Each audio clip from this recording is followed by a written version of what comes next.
The rugged peaks of the Himalayas define the physical boundary between India and Nepal, creating a geopolitical fault line where borders are frequently contested.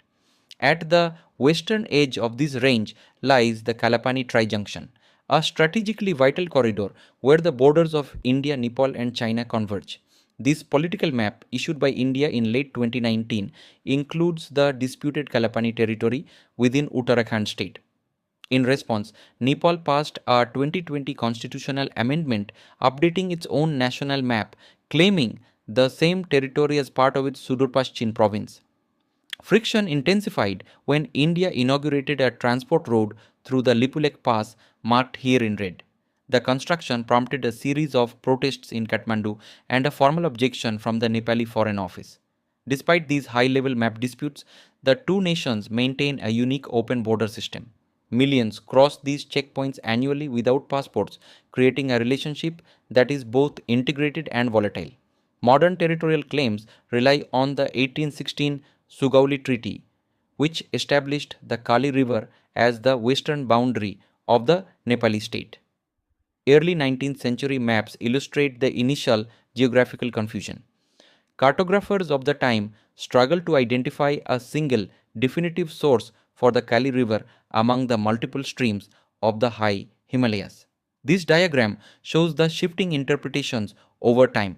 While some 1827 maps placed the boundary at Limpiadura, later 19th century surveys moved the line east, effectively moving over 300 square kilometers out of Nepali jurisdiction. These cartographic inconsistencies left a permanent no man's land in the mountains, allowing both nations to present conflicting historical evidence for their claims. The current dispute over the Kali River is a direct result of these colonial era mapping discrepancies that remained unresolved for over 200 years. The 1950 Treaty of Peace and Friendship was designed as a security framework. For India, a cooperative Nepal served as a vital buffer against the northern influence of China. Nepal's geographic position forces a difficult trade-off.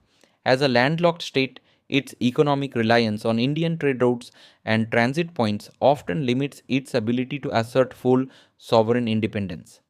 The fragility of this arrangement was exposed during the 2015 economic blockade. Shortages of fuel and essential goods triggered a humanitarian crisis and significantly eroded public trust in the bilateral relationship. Attempts to modernize the relationship through an eminent persons group have stalled. Their joint report, which suggests revising the 1950 treaty, has remained shelved indefinitely since it was completed.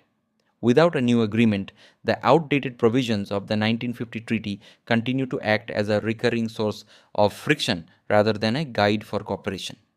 An emerging cohort of political figures, including the Rashtriya Swatantra Party and Kathmandu leader Balendra Shah, is gaining influence, shifting focus away from historical grievances. There are indications of a move toward development diplomacy, where the priority is securing investment and trade infrastructure rather than using territorial nationalism to win local votes. In a notable departure from previous rhetoric, Balendra Shah recently acknowledged that border encroachment is a mutual technical issue. He noted that in some sectors, citizens from both countries are occupying land that technically falls on the other side. India maintains that these issues must be settled through bilateral mechanisms and has consistently rejected any role for third parties like China or the UK in the border mapping process. For a landlocked nation, this pragmatic approach to diplomacy is increasingly viewed as a necessity for long-term economic survival. Large-scale infrastructure projects such as the proposed Raxol to Kathmandu Railway are becoming the new focus of the partnership. Both governments are moving toward a more integrated energy market, focusing on hydropower production and the establishment of new digital corridors. The current logic suggests that deep economic interdependence provides a more effective security guarantee than a closed or militarized border. The focus on cross-border energy and rail links indicates that the practical requirements of trade are becoming the primary driver of the bilateral relationship, moving beyond the unresolved maps of the 19th century.